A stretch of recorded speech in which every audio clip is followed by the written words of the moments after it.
நம்பிக்கை நம்பிக்கை நம்பிக்கை நம்பிக்கை இல்லாமல் நாளை இல்லை.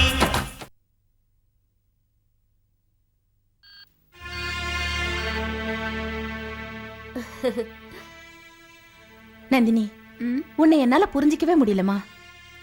சிந்தாமணியுடைய கம்பெனிய நீதான் நடத்த விடாம பண்ண.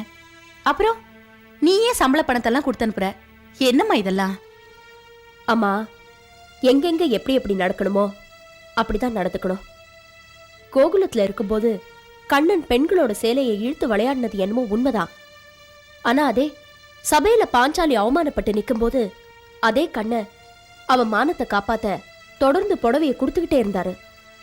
அதே மாதிரி தான்மா, அந்த சிந்தாமணிக்கு மட்டும்தான் நான் எதிரி.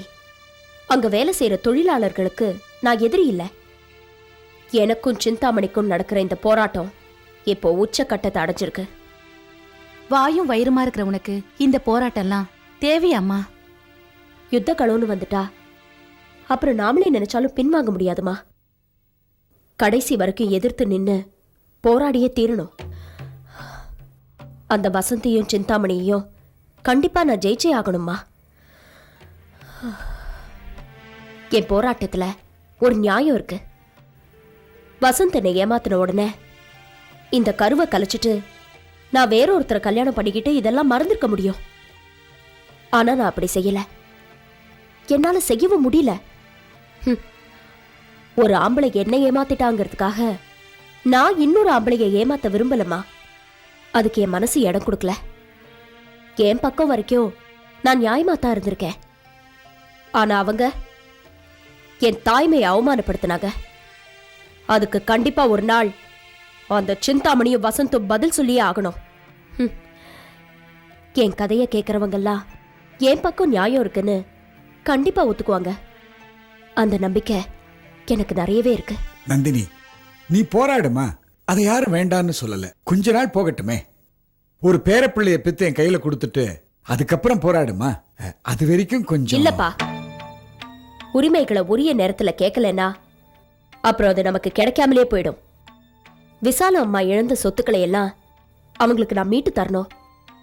அம்மா, நீங்க அடிக்கடி சொல்லுவீங்களே, உங்களுக்காகவும் உங்க மகனுக்காகவும் உங்க கணவர் ஆசை ஆசையா பார்த்து பார்த்து கட்டின ஃபேக்டரின்னு. இன்னைக்கு உங்க மகன் உயிரோடு இல்லைனாலும் நியாயப்படி இது உங்களுக்கு சேர வேண்டிய சொத்துமா. ஒரு மகளா இருந்து அந்த சொத்தை உங்களுக்கு நான் வாங்கி கொடுப்பேன். கூடிய சீக்கிரம் அந்த ஃபேக்டரி நம்ம கைக்கு வந்துரும்மா. வந்துரும். வா.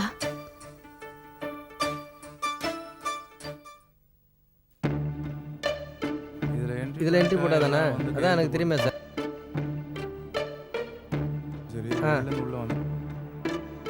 சரி, அப்படியே வச்சுட்டு வா. கேண்டீன்ல போய் ஒரு டீ சாப்பிட்டு வரலாம். சரி வா.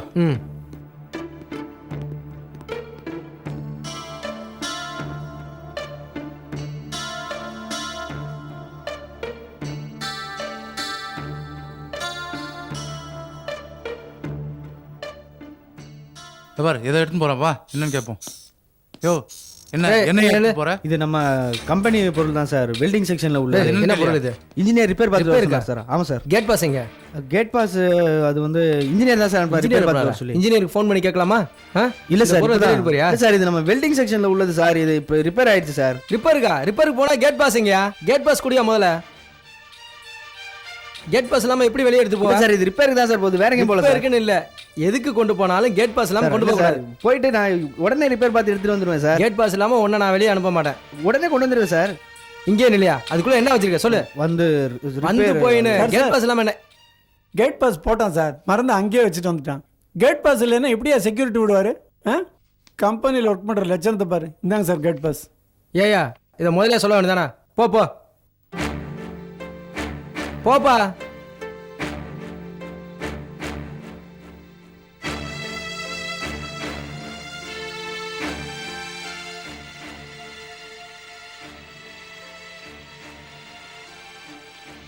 சார் தப்பாக நினைக்காதீங்க சார். நீங்கள் யாருன்னு கூட எனக்கு தெரியாது. என்னை நீங்கள் காப்பாற்றி விட்டீங்க. நான் எடுத்துகிட்டு போன ஸ்பேர் பார்ட்ஸோட விலை 10,000 ரூபா இருக்கும் சார். அது வெளியே கொண்டே விற்றா 3000 தான் சார் கிடைக்கும். பணத்துக்கு ஆசைப்பட்டு அப்படி பண்ணிட்டேன் சார். மாட்டியிருந்தேன்னா என் வேலை போயிருக்கும், கம்பியும் என்ன வேண்டியது வந்திருக்கும். சரியான நேரத்தில் என்னை காப்பாற்றினீங்க சார்.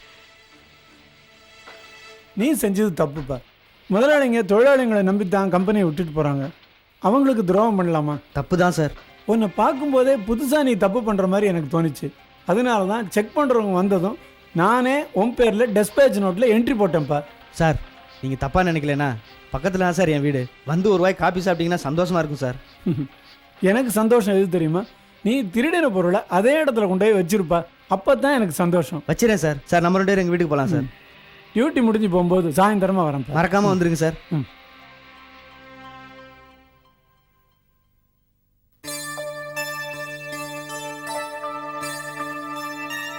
வாங்க சார். மாமா. அடடே வாங்க ராமையா, நல்லா இருக்கீங்களா? வணக்கம் பெருமாள், நீங்கள் எப்படி இருக்கீங்க? நல்லா இருக்கு ராமையா. மாப்பிள்ள ராமையா எப்படி நம்ம வீட்டுக்கு கூட்டு வந்திருக்க? மாமா இன்னைக்கு ஒரு பெரிய ஆபத்தில் மாட்டிருந்தேன். இவர் தான் என்னை வந்து காப்பாற்றினாரு. மாமா ஏற்கனவே இவர் உங்களுக்கு தெரியுமா? தெரியுமாவா? சிந்தாமணி குரூப் ஆஃப் கம்பெனில பெரிய போஸ்ட்ல இருந்தவருப்பா. முதலாளி வசந்த் சாரோட மாமனாரு. வாங்க ராமையா உட்காந்து பேசுவோம். வாங்க சார். உட்காருங்க. சார் நீங்கள் வசந்த் சாரோட மாமனாரா? இவ்வளோ பெரிய அந்தஸ்தில் இருக்கீங்க, கொஞ்சம் கூட காட்டிக்கவே இல்லை. இங்கே பாருப்பா, என் மாப்பிள்ளை பெரிய ஆளாக இருந்தால் எல்லாரும் எனக்கு மதிப்பு கொடுக்கணுமா என்ன? நான் எப்பவுமே சாதாரண ஆள் தான்ப்பா. அப்படிலாம் சொல்லாதீங்க சார். இன்னைக்கு உங்கள் இடத்துல வேற யாராவது இருந்திருந்தா இந்நேரம் என் நிலைமை தலைகீழாக மாறி இருக்கும் சார். மாப்பிள்ள என்னாச்சு? மாமா அது வந்து அட ஏன்பா வந்து போயின்னு இருக்கிற? கொஞ்ச நேரம் பேசாம இரு. அது ஒன்றும் இல்லை பெருமாள். இன்னைக்கு உங்கள் மாப்பிள்ளை கம்பெனியில் ஒரு ஆபத்தில் மாட்ட தெரிஞ்சார். தெரியாமல் பண்ண தப்பு தான். நல்ல வேலை நான் சமயத்தில் போனதுனால தப்பிச்சார். அப்படி என்ன மாப்பிள்ள நடந்துச்சு? உங்கள் மாப்பிள்ளை ஒரு மிஷினை தப்பாக ஆப்ரேட் பண்ணிட்டாரு. அது தலையில் விழ தெரிஞ்சது. நல்ல வேலை தப்பிச்சாரு, அவ்வளோதான். இல்லை சார், என் மனசு கேட்கல. என்ன தப்பு செஞ்சேங்கிறத நான் சொல்லிடுறேன் சார். எப்போ அதான் தப்பாக ஆப்ரேட் பண்ணிட்டேன்னு சொல்லிட்டேன்ல, அப்புறம் என்னப்பா அதையே பேசிக்கிட்டு விடு. மாப்பிள்ளைக்கு ஏதாவது ஆயிருந்தா என் பொண்ணோட கிரி என்ன இருக்கு ராமையா? ஒன்றும் இருக்காது பெருமாள். உங்கள் பொண்ணு நிறைஞ்ச சுமங்கலியா நல்லா இருப்பா. கடவுள் உங்கள் குடும்பத்தை நல்லா வச்சுக்குவார். என் பொண்ணு கடைக்கு போயிருக்கா, நான் போய் காஃபி வாங்கிட்டு வந்தேன். வேண்டாம் பெருமாள், எதுக்கு உங்களுக்கு வீண் கஷ்டம்? முத வந்திருக்கீங்க, காஃபி சாப்பிடாம போகக்கூடாது. இருங்க வந்துடுறேன். சார் நான் செஞ்ச தப்பை ஏன் சார் மறைச்சிங்க? சரி விடுப்பா, ஏதோ வேகத்தில் தப்பு பண்ணிட்ட, இப்போ திருந்திட்ட. இது எல்லாருக்கும் தெரியணுமா? இங்கே பாரு, மனுஷ வாழ்க்கையில் இதெல்லாம் சகஜம்ப்பா. தெரியாமல் பண்ணுறது தப்பு இல்லை, தெரிஞ்சும் திருத்திக்காமல் இருக்கிறது தான் தப்பு. நீ தான் திருந்திட்டு இல்லை, இனிமேல் ஒழுங்காக நடந்துக்க. சரிங்க சார்.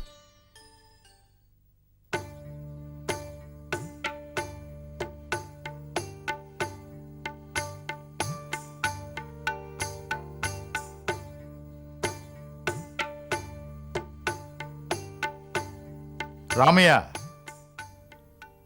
என்ன பெருமாள், எப்பவுமே நீங்கள் கோவில் பக்கம் வரமாட்டீங்க, ஏது இவ்வளோ தூரம்? நீங்க கோயிலுக்கு வருவீங்கன்னு உங்களை எதிர்பார்த்துக்கிட்டு இருக்கேன் ராமையா. நான் வாரம் கோயிலுக்கு வந்துக்கிட்டு இருந்தவன் தான். ஆனால் இப்போ தினசரி கோயிலுக்கு வரேன் பெருமாள். இது என் குடும்ப விஷயம். இருந்தாலும் நீங்கள் பெரியவங்க, உங்ககிட்ட சொன்னா என்ன? என் பொண்ணு ஜெயந்தி உண்டாயிருக்கா பெருமாள். அப்படியா? ரொம்ப சந்தோஷம். அவளுக்கு சுகப்பிரசவம் ஆகி நல்ல குழந்தையா பிறக்கணும்னு தினமும் இந்த தெய்வத்துக்கிட்ட வந்து வேண்டிக்கிறேன். ம். என் மாப்பிள்ளை வெளிநாடு போயிருக்காராம். அவருக்கு கூட இந்த விஷயம் தெரியாது. தெரிஞ்சா எவ்வளவு சந்தோஷப்படுவார் தெரியுமா? என்ன பெருமாள், நான் எவ்வளவு மகிழ்ச்சியான செய்தியை சொல்லிட்டு இருக்கேன், உங்களுக்கு என்னாச்சு? ராமையா, எப்படி சொல்றதுன்னு தெரியல, சொல்லாமலும் இருக்க முடியல. பெருமாள், ஏதோ சொல்லணும்னு நினைக்கிறீங்க, சொல்லுங்க. வேண்டாம் ராமையா, சொல்லணும் தான் வந்தேன். உங்க சந்தோஷத்தை நான் கெடுக்க விரும்பல. எதுவாக இருந்தாலும் பரவாயில்ல, சொல்லுங்க. ராமையா, உங்க மாப்பிள்ளை வெளிநாட்டுக்கெல்லாம் போகல. மாப்பிள்ளை வெளிநாட்டுக்கு போகலையா? என்ன சொல்றீங்க பெருமாள்? அவர் வெளிநாட்டுக்கு போகலன்னு உங்களுக்கு எப்படி தெரியும்? தெரியும் ராமையா. உங்க மாப்பிள்ளை வசந்துக்கும் புருஷோத்தமனுக்கும் பகை இருந்திருக்கு. அதை மனசுல வச்சுக்கிட்டு கத்தியால குத்திட்டான். நீங்க சொல்றது உண்மைதானா, இல்ல வேற யாரையாவது பார்த்துட்டு வந்து உளறீங்களா? இல்ல ராமையா, புருஷோத்தமனே சொன்னான். நானும் ஒரு பொண்ணை பெத்தவன் தான். அவன் வசந்த் சாரை கொலை பண்ணி ஆத்துல தூக்கி வீசினதா சொன்னான். இல்ல, நீங்க பொய் சொல்றீங்க, நீங்க பொய் சொல்றீங்க. இது உண்மையா இருக்க கூடாது. ஐயோ, நான் இந்த செய்தியை ஜெயந்திட்டு போய் எப்படி சொல்லுவேன்? என் பொண்ணு தாங்க மாட்டாள். ஐயோ தெய்வமே, எனக்கு ஏன் இந்த கொடுமை? இல்ல பெருமாள், அவ கும்பிட்ட தெய்வம் அவளை கைவிடாது. இது உண்மையா இருக்கக்கூடாது, இது உண்மையா இருக்கக்கூடாது. இல்ல, இது உண்மை இல்ல.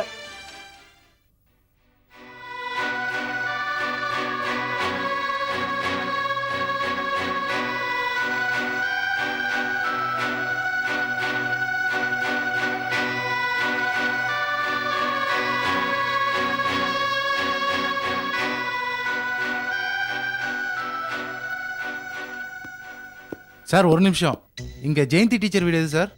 ஜெயந்தி டீச்சர் வீடா? ஆமாம் சார். எதுக்கு அவங்கள தேடுறீங்க? சார் நான் அவங்கள தேடல சார். என் சொந்தக்காரங்க ஜெயந்தி டீச்சர் வீட்டுக்கு பக்கத்தில் இருக்காங்கன்னு சொன்னாங்க. ஜெயந்தி டீச்சர் வீடுனா எல்லாருக்கும் தெரியும்னு சொன்னாங்க, அதான் கேட்டேன். அப்படியா? நான் என்னவோ ஏதோன்னு பயந்துட்டேன். வாங்க, நான் கூப்பிட்டு போகிறேன். வாங்க. ஆ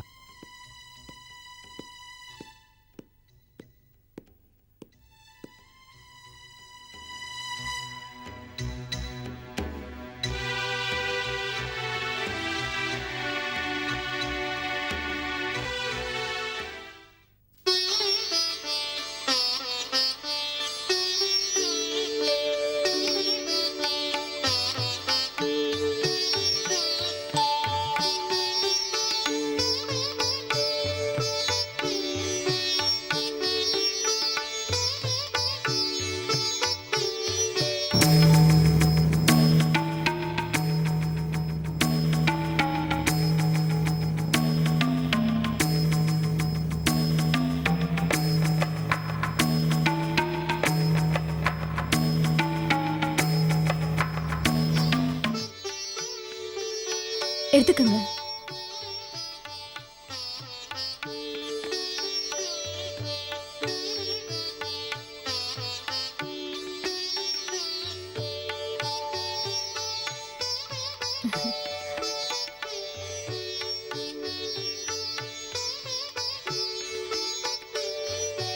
எடுத்துக்கோங்க.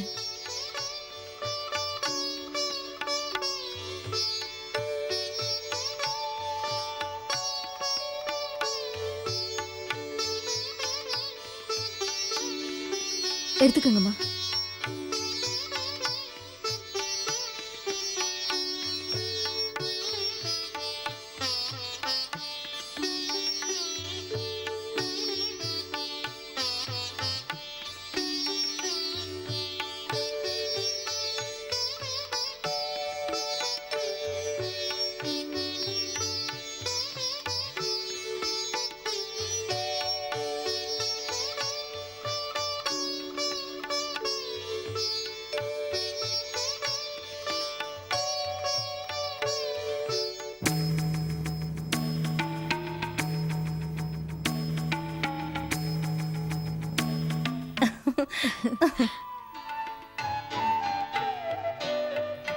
வரேங்க. வாங்க. போயிட்டு வரேங்க. போயிட்டு வரேன். வாங்கப்பா. என்னம்மா இதெல்லாம்? சுமங்கலி பூஜைப்பா. எதுக்குமா திடீர்னு? வீட்டில் சுமங்கலி பூஜை பண்ணா நல்லதுன்னு சொன்னாங்கப்பா. இன்னைக்கு நிறைஞ்ச பௌர்ணமி, வெள்ளிக்கிழமை வேற. அதான் உடனே ஏற்பாடு பண்ணிட்டேன். என்னப்பா ஒரு மாதிரியா இருக்கீங்க? உடம்பு ஏதாவது சரியில்லையா? ஒன்றும் இல்லைம்மா. சரி, நான் இதே போல என்னைக்கும் இதே மாதிரி சுமங்கலியா இருக்கணும்னு என்ன ஆசீர்வாதம் பண்ணுங்கப்பா. நல்லா இருமா. உனக்கு ஒரு குறையும் வராது. இருங்கப்பா, நான் உங்களுக்கு பிரசாதம் எடுத்துட்டு வரேன்.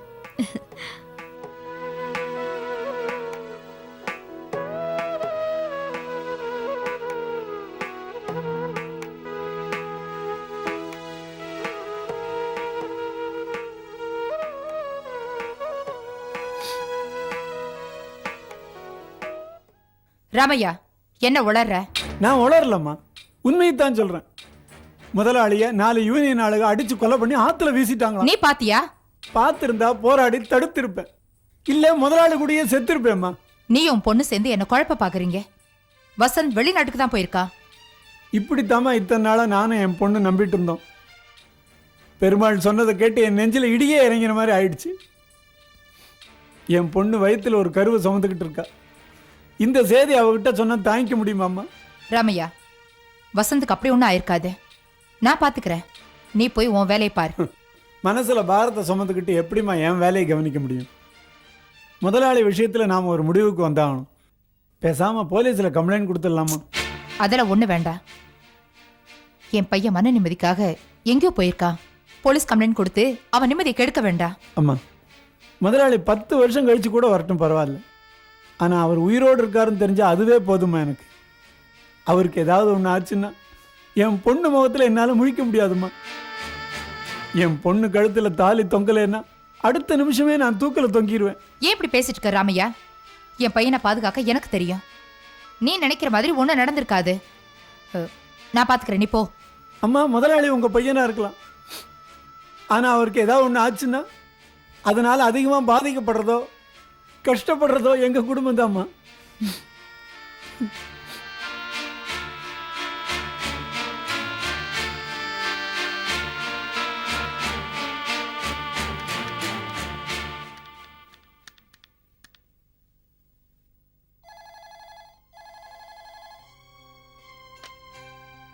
Hello, frame here. பிரேம், நான் அப்பா பேசுகிறேன்டா. அப்பா, என்னப்பா எப்படி இருக்கீங்க? ஜெயந்தி எப்படிப்பா இருக்கா? மாப்பிள்ளை நல்லா இருக்காரப்பா? அப்பா, என்னப்பா நான் பேசுறதுலாம் உங்களுக்கு கேக்குதா இல்லையா? பேசுங்க. கேட்குதுப்பா. பிரேம், நான் சொல்கிறத கொஞ்சம் பதட்டப்படாமல் கேளுப்பா. என்னப்பா? நம்ம மாப்பிள்ளையை கொஞ்ச நாளாக காணுப்பா. என்னப்பா சொல்றீங்க? மாப்பிள்ளைய காணுமா? எங்க போனாரு? அவர் என்னப்பா குழந்தையா காணாம போறதுக்கு? இல்லை பிரேம், தொழில் ரீதியாக அவருக்கு ஏதோ ப்ராப்ளமா. கம்பெனியில் வேலை செய்கிற சில பேருக்கும் அவருக்கும் விரோதம். அதில் யாரோ சில பேர் அவரை கத்தியால் குத்திட்டாங்களாம் பிரேம். என்னப்பா என்ன சொல்றீங்க? குத்தினது மட்டும் இல்லடா, மாப்பிள்ளையை தூக்கி ஆற்றுல வீசிட்டாங்களாம். அப்பா அப்பா அழாதீங்கப்பா, ப்ளீஸ். அப்பா பயப்படாதீங்கப்பா, நான் உடனே கிளம்பி வரேன். ஜெயந்தியை தைரியமா இருக்க சொல்லுங்கப்பா. மாப்பிள்ளைக்கு ஒன்றும் இருக்காது. நான் வரேன்ப்பா, நான் உடனே வரேன். இல்லை பிரேம், விதி எப்படி இருக்கோ அதுபடி நடந்துட்டு போகட்டும். நீ வர வேண்டாம்ப்பா, நீ உன் வேலையை பாரு. இல்லப்பா, இந்த விஷயத்தை நான் கேட்டதுக்கு அப்புறம் என்னால் இங்கே இருக்க முடியாது. நான் உடனே அங்கே வரேன். வேண்டாம்ப்பா. நான் வரேன்.